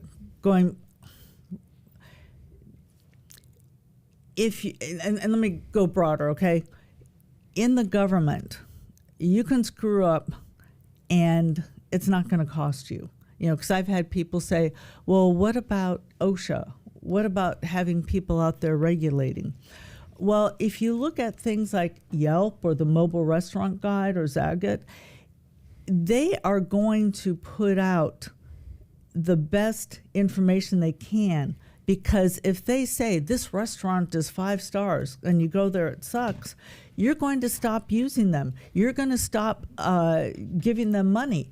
But the government can't go out of business. So you can be a safety inspector. In fact, I've talked to a few people on the campaign trail who said, oh, yeah, and I worked in Chicago, and they basically gave me a hard hat and gave me forms, and they said, just go and ask the people to sign them. Like, basically, don't even look. Because what happens if you don't look? The government's not going to go out of business. So rather than the FDA, which is protected by the government, which you can't fire them, I'd rather the free market get rid of the people, get rid of the organizations who do not do well. So now, if you want to keep an FDA as an advisory role, okay, but not having them make legislation. And that's one of the problems, is we've got like the FDA, we've got the CDC that are now becoming legislators. As I said, with the CDC coming around and saying that don't evict anybody from your apartment. What? They're not elected, and they shouldn't have the right to do that anyway. If anything, eviction laws should be done at the state and local level, not the federal level. My position is if you're not in the military, you should have almost zero contact with the federal government, that it should be run state and locally. Let's take some callers. Yeah. There's some people that want to really talk, so let's take some callers. John, if you're ready, let us know who you got and we'll go through it. We have Raul on the phone. Raul, how are you? I'm good, Pat. How are you? Fantastic. So, Raul, what's on your mind? What question do you have for Dr. Joe? Awesome. So I am a young entrepreneur and blue-collar worker, so I don't have any interest in getting into politics. But I'm curious as to what advice Joe would give to a young person looking at getting into politics. Oh, a young person getting into politics? Yeah. Yes. So a lot of reporters asked me, when did you first become interested in politics?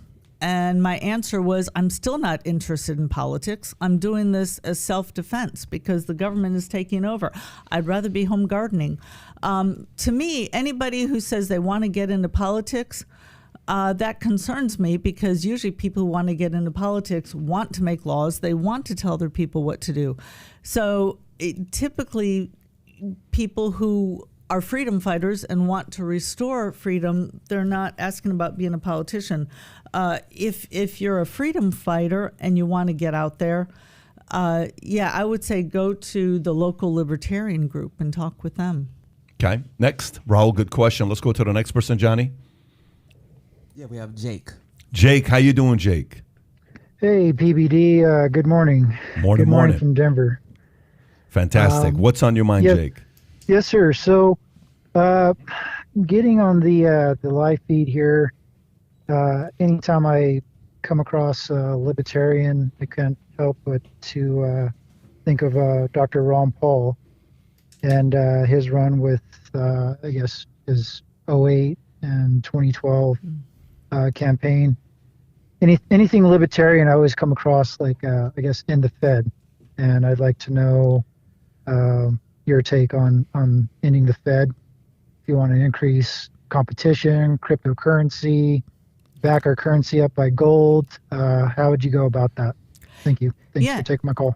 In fact, the reason I'm here is I'm at the Bitcoin convention, and so many people have asked me, do you want to go back to the gold standard? And my answer is, I don't think that goes far enough, that monopolies don't work. And part of the problem that we have with paper money is Joe Biden can come along and say, well, I'm going to send everybody a $1,400 check. But there's not $1,400 there to give to everybody. So they go and print, which gives us inflation. And there are basically two ways you can tax people. You can either raise taxes, in which people see it and they often complain because they see their paychecks lower, or you can cause inflation and then you're put in a higher tax bracket and you don't realize how that money is being taken out of your pocket. So I would like to see free market money the way that we have free market in other things. And, even go back in the olden days when people couldn't pay their doctor, they would come in with chickens, right? So, hey, if you want to accept chickens as currency, that should be your right. Somebody just gave a super chat. The username is No One Know Thyself. Gave $25 and said, I voted for Gary Johnson in 2016. You lost my vote when you endorsed BLM after all the rioting and looting stemming from their protests. How could a libertarian be in favor of an authoritarian organization intimidating innocent people? Not once did I endorse BLM, the organization. And no, rioting goes against every single libertarian principle out there because you're taking away life, liberty, and property. So they are not a libertarian organization, quite the opposite. Now, I was criticized when I said we shouldn't be racist. And, keep in mind, the George Floyd incident happened, 4 days after I got the nomination. So that's what everybody was asking about. That was the topic. One thing I do agree with with Black Lives Matter is that there is a problem. And so I'm willing to speak to people who at least see there's a problem.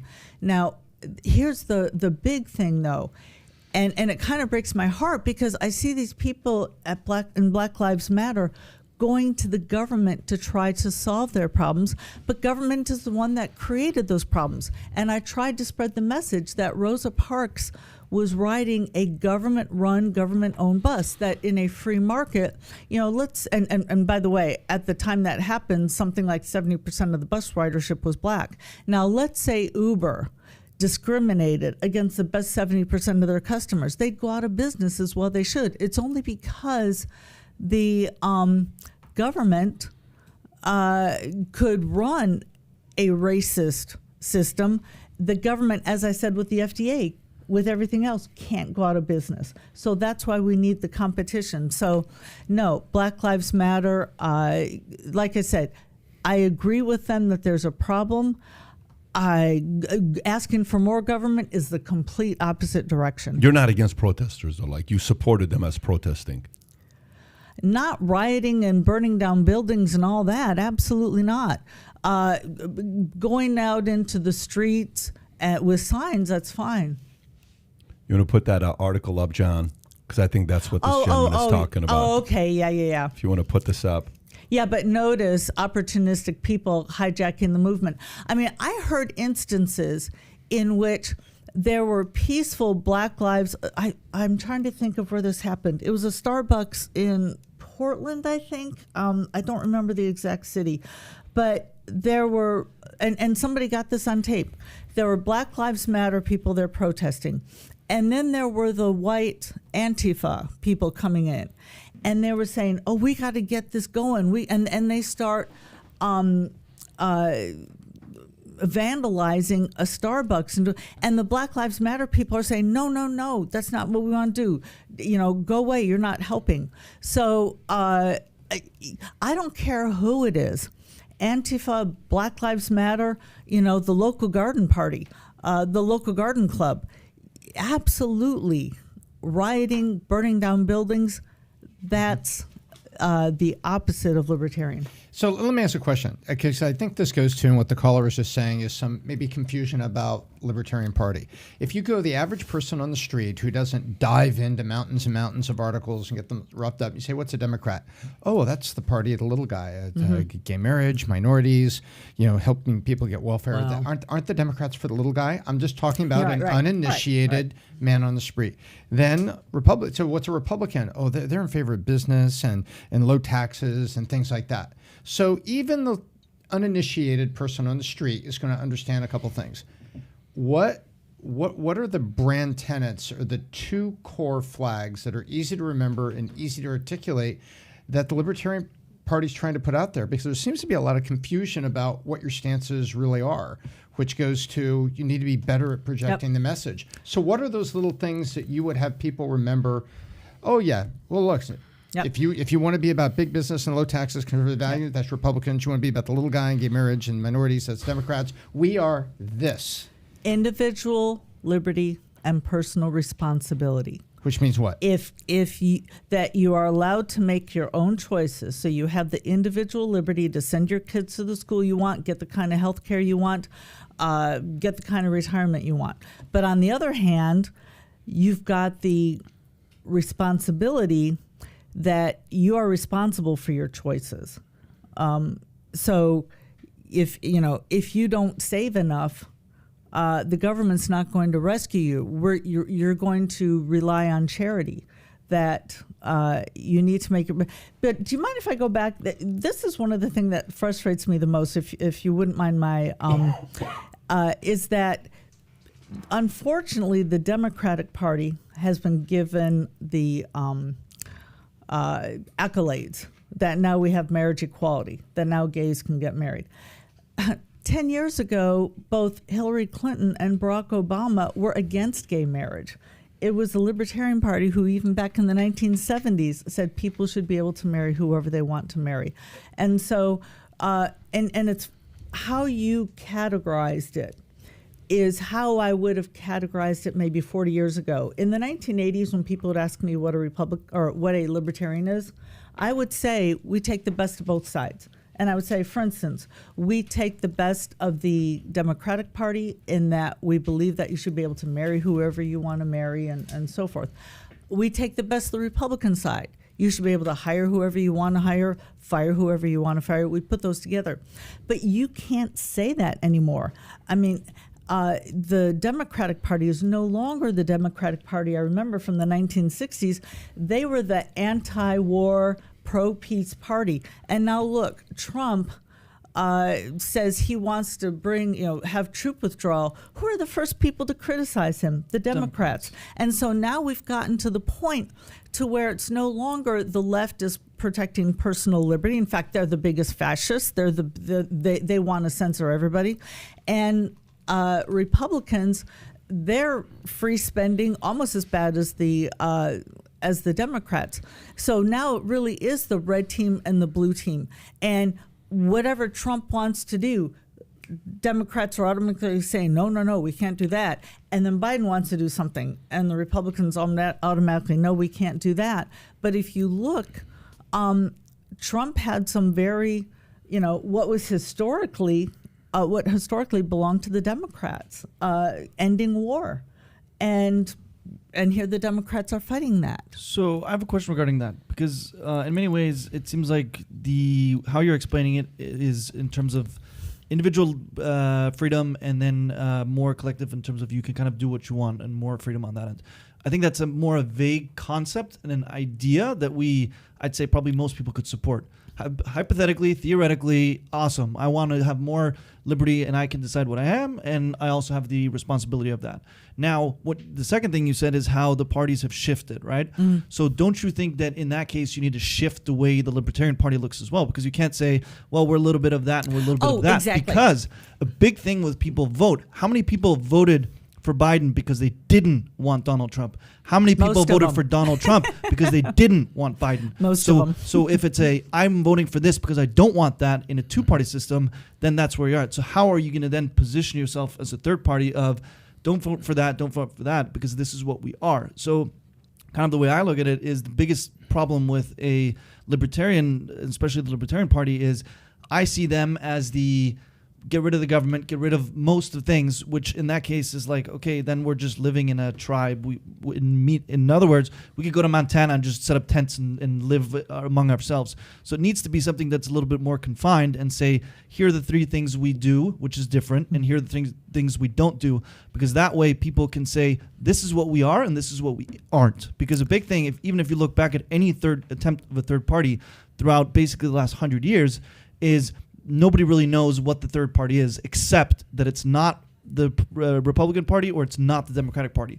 Even Teddy Roosevelt couldn't create a party that's bigger than him, because once he stepped away, it was Teddy Roosevelt's party. It wasn't here's the foundation of what we believe, either get on it or get off. It was more, hey, we want to see Teddy Roosevelt in office and we want him to do his thing, so let's vote for them. But you need to create something that's bigger than one person in that case. You brought up several excellent points. So yes, you're right. We can no longer say good part from the right, good part from the left. And like I said, I used to say that in the 80s. I don't say that anymore because you can't.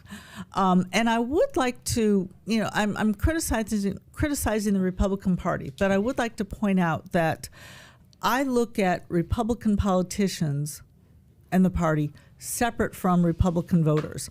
And in fact, my 1996 stump speech was why Republican politicians keep selling out freedom. And I would talk about the many fine Republican voters who want smaller government, but the politicians keep giving them bigger government. So very frustrating, such as even Ronald Reagan. But yes, something the libertarians have been very bad at is, for many years, we said what we were against. Abolish this, abolish that, end this, end that, instead of saying what we were for. And the other problem that we've had is we almost put ourselves out there as an exclusive club. And if you don't answer every question right, then you're not pure enough to be a libertarian. Very philosophical.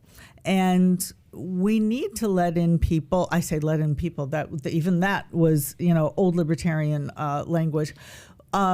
We need to bring in people who do want something that's different from now. People who do want some liberty and being able to make their own choices. And that's one of the things that we're doing with People for Liberty. So we're never going to get anywhere if we keep doing the same thing in the party, which is you can only come in if you sign in blood that you're 100% pure. So what we're trying to do is reach out to people who have an interest in one freedom issue, because everybody's got something, or at least let's say 40 million people, if not 100 million, where there's one thing that they say, yes, the government needs to stay out of my life with this. And what we're doing is we're looking at these different people and saying, okay, come on into the liberty movement and let's see what else would interest you with freedom. Now, some things are obvious, and we have found through doing surveys, and that's what People for Liberty is doing, we found through surveys that if you are for cannabis reform, then you're also for criminal justice reform. And that's pretty obvious, right? But there are some less obvious ones. Like if you are for school choice, it turns out that your adjacent issue, or the thing that you're most likely to say, yes, I'm for this as well, is getting rid of licensing laws.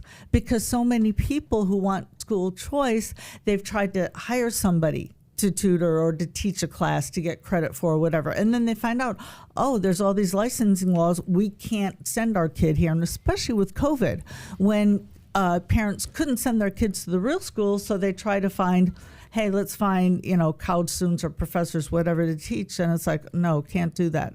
So what we're trying to do is bring people in on one issue and then, slowly bring them The into only issue I see with something like that is going back to gay marriage, which you just mentioned. Mm-hmm. It was the Libertarian Party that spearheaded that. As soon as it became trending, the Democrats threw that under their umbrella and said, yeah, this is a part of us. So if you're only going on one case on trying to reel people in, then you're going to reel people in. Oh. But as soon as there's a popular movement for that, then one of the parties, which one that aligns more with, are just going to swipe that under the rug for them and say, yeah, this is what we stand for. Well, 2 points, and I might not have made this clear. First, when I say one issue, it's different for different people. Like I said, some people, it'll be cannabis. Other people, school choice. Other people, healthcare. And by the way, healthcare is one of my top issues. So we're not out there pushing one issue. We're just saying if you have one issue, we don't care what it is, come on in and let's introduce you to some other people. And the second thing is, you know what? If the Democratic Party grabs onto it and passes laws, so now we have marriage equality, fine. One of the famous things is that the socialists in their 1920 platform or whatever never elected a socialist, and yet every one of their planks got in. If I can get my planks in, I don't care who gets them in. By the way, we're about to get a caller in. 2 things before we wrap up. Do you have an opinion on Dave Smith? Well, yes. Is it a good one? Is it a bad one? What's your perspective on him? Because he's getting a lot of younger people to pay attention to him. Yeah. It's, like everything else, some good, some bad. How different are you and him? What differences do you guys have? Philosophically, not much. Okay. Actually, I don't want to say that. No, let me take that back. When it comes to like healthcare, no difference, I'm sure. Although I haven't heard him speak directly to healthcare. Education, probably not much choice, or not much difference. But there are many things that he has said that I'm 100% against. So, such as if you're a man and you want sex and you can't get it by persuasion, then you can give a woman 12 drinks and it's okay. I don't think that's okay. That's what he said? That's what he said, that you can give a woman 12 drinks. He said if he gives That's a strategy, woman, specifically right, 12? Right, that's interesting right, strategy. Was that his an off- strategy. Yeah. Was that an offhand comment, an interview, or how did he present what you heard and you just repeated? So it was reported to me that he said it on his podcast, and then when people protested, he posted it and put it in writing.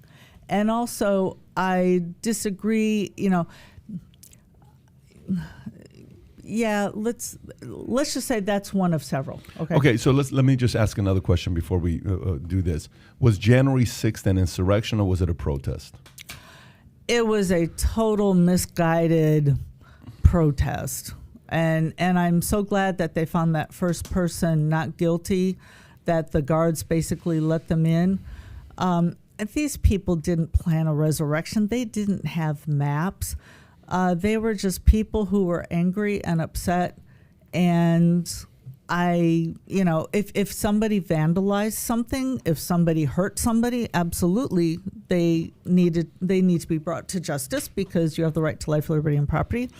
But when the security guard opens the door for you, it should be nothing, trespassing at the most. But he didn't even get that, right? He was found not guilty of that.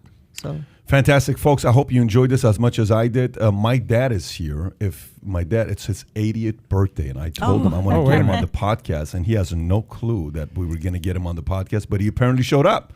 I didn't think he was going to do it because my dad doesn't like the camera. Do you see him or no? Because that door is open.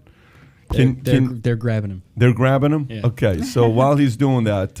I see Jen, and they're. You see Jen? And Jen who in is here, Brooklyn. John? Oh, we got people. Oh, everyone is here. Okay, come on. Brooklyn is in the house. Brooklyn, Kai, maybe let him sit right here. Derek Talacha. Kepuch Nasha. Sean, we got balloons. We got Janita. Look at all those balloons. You got all those. But let me see Brooklyn. Come here, baby. This is too many people, huh, Brooklyn? Yeah, we can change that. We can change that. We can change that. We can change that. Oh. Joe, we do this every show. Apparently, it looks well organized. How you doing, baby? Okay. And a 1, and a 2, and a happy birthday to you. Happy birthday to you. Happy birthday, dear Gabriel. Happy birthday to you. Ow! Holy moly. What was that, Brooklyn? What was that? If she starts crying, Mario, I'm telling you right now. How you doing? Come here. What's this? You broke it. What just happened? Come here. Bazooka. So, baby, question for you after listening to today's podcast. How you feeling? Huh? Pop, you want to say something? Everybody wants to hear from you. Mike comes in Metatalu. Yeah, let's hear the mic. Put it up a little bit. So, how you feeling, man? Come a little closer to the mic, please. Good. Thank you very much for this surprise. I never. Yes, 80 years. 80 crazy years. Yeah, 80 years old, huh? Yeah, 80 years fly. Then this is it. So, the question after today's interview? Are you now a libertarian because of Jo Jorgensen? Are you going to be a libertarian? Did you pay attention to what she was saying with her argument, or did you listen to the podcast? Let me away from no. Let him mute you. No. Okay, he's behind on podcasts. He's still on Francis Ngannou. So, Every day, though, but Yeah. he had an appointment this morning. I know he did. I know he did. And we said last night that we're going to get him on. I think this is the first time. Yeah. Brooklyn, this is the first time you're on, or second time? Is this the first time she's on? Second time she came before, or no? Okay, very cool. What do you think this is? Say something. Say, baby. Baby. Pop, give us some kind of advice, man. Adam yesterday said, what advice do you have for us? We were having a nice glass of wine. We were having good conversations. Just patient. Be patient. Be patient. The life, you don't know what's going on. And every single day you're receiving a box. Yep. There is everything in that box. The day you follow to end, and if you review, it wasn't yours. It was a God that giving you the gift, and you're using it as a great positive thing. Be positive, and that's it. Life That's it. That's life That's it. You Papa, know. what were you saying about time is a thief? Would you exactly. would you Time is a explain that thief. for the Thief. rest of It's us folks? yeah. There is the two thieves walking with you. You can't sue them. You can't do anything. They're taking everything from you before you know what's happening. You know, I'm going to do it tomorrow for sure. I'll start it tomorrow for sure. There is no tomorrow for that person. If you want to start right now, right now. I gotta go, guys. I gotta do You know, this is the simple way that's success. Of course. Yeah. Let me tell you, proud I of said this last night. My sister's here, Paulette, if you want to come a little closer so the audience can see you as well. But I said this yesterday when we were having dinner, because what year was it when he had his big heart attack? Was it the 93 or 94? 94. 94, Yeah. right? And I remember for the longest time, you kept your packs of cigarettes in the kitchen. You lost that packs of cigarettes. What'd you do with it? I wish I could find it. Yeah. No, some friend, they came and smoked. They smoked that pack, and the last pack of cigarette they smoked. Yeah. Maiva, by the way, my girishle, بداية. Alfred. Alfred girishle cigar. Kamu kodum Alfred. أبغى أتخا إيدا شيك Yes, بعد yes, yes. Albert Alfred. Alfred. Yes, I yes. get Alfred. Kamu أشولا بدلوخ Alfred. Anyways, but we were saying yesterday how lucky we are. I am personally that God chose you as my dad. My life has I'm changed lucky. because of you. I am the man I am because of you. Every day I thank God for you. I know Paulette and I feel the same way. You have a very unique way of leading, loving, and the standard you set of a man that when you said you're going to I do something, received you two do it. gifts, you and Paulette, through this two. I received 6 grandchildren. 6 grandkids. 6 grandkids, man. That's pretty intense. Yeah. Listen, if That's- I had it my way, you would have 14 more. If I had Yeah. I would have Jen's 14 like, more. no. Jen's leaving. Yeah, we're done with that. Yeah. Anyways, okay. Well, listen. Thank you very much. Thank you very much. Maybe one, Adam, you know what we got to do? One of these days we got to do a podcast. We just sit down with Pops and we do a podcast with them. Okay? If you'd be willing to do that, I No, think we're we going all to do wanna it. do One day that. we sit down. Maybe we have the family. We got you a cake here, but Matilda, no. بريشلا لمسة قاشوقة لها خابك يبن تخلا من يا دوا مو. تخلا خابك يبن. Yes. خدشة بيخال. Brooklyn, you are not nervous at all with all these people around No. you. She had to run this room. Right, she's Yeah. she's very comfortable right now. Yeah. The girl who Yeah. was born on our anniversary, June 26th. Crazy. It's a day we'll never forget. Okay, Brooklyn, you okay? We finish the podcast. Is that okay with you? We love you, baby girl. Daddy, love you so much. Papa, thank you so much. Thank you Gang, for thank you everything. for sticking around, everybody. Dr. Thank Jo you. Jorgensen, thank you for coming out, taking all the Thank you. questions. To wrap up the podcast with, where can people find you where they can learn more about what you're doing next? If people wanted to find you, is there a website? Is Yes. there Twitter? Is there somewhere to you. go find you? People, the number 4, liberty.org. Peopleforliberty.org. Let's put the link below, put it in the chat box, put it in the comment section, put it in the description, put it everywhere. You heard it today. Maybe if you do decide to run, we'll bring you back and we'll ask some of the same questions and maybe we'll have different kind of answers. Who knows? But so maybe we'll do this again in the future. Thank you so much for coming. Would I love appreciate to. you. Thank you. Would Thank love you, to. everybody. Have a great weekend. Bye-bye, bye-bye, bye-bye. Happy birthday, Pops. Thank you.